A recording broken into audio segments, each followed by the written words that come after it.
ಗೊತ್ತಾಯ್ತು. ಅದೇನೋ ಹೇಳ್ತೀನಿ ಅಂತ ಹೇಳಿದ್ರೆ ಥ್ಯಾಂಕ್ ಯು ಅಂತ.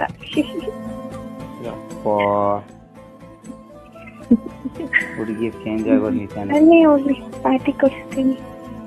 ಅವಾಗಾದ್ರೂ ಮೀಟ್ ಮಾಡ್ಬೋದು. ಅವಾಗಾದ್ರೂ ಮೀಟ್ ಮಾಡ್ಬೋದು. ಬರೀ ಫೋನ್ ಕಾಲಲ್ಲಿ ಆಗೋಯ್ತು ಮಾತಾಡಿದ್ದು. ಮೀಟ್ ಮಾಡಿದ್ರೆ ಯಾಕೆ ಸುಮ್ಮನೆ ನೋಡ್ತಾ ಇರ್ತಾಳೆ.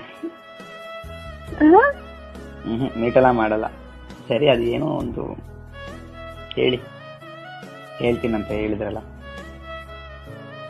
ಹೇಳಿ. ಪ್ರಪೋಸ್ ಮಾಡ್ಬಿಡು. ಪ್ರಪೋಸ್ ನಾನಾ ಏನಂದ? ಅಲ್ಲ ಹೇಳ್ತೀನಿ, ಒಂದ್ ಸ್ಟೋರಿ ಹೇಳ್ತೀನಿ. ಸರಿ.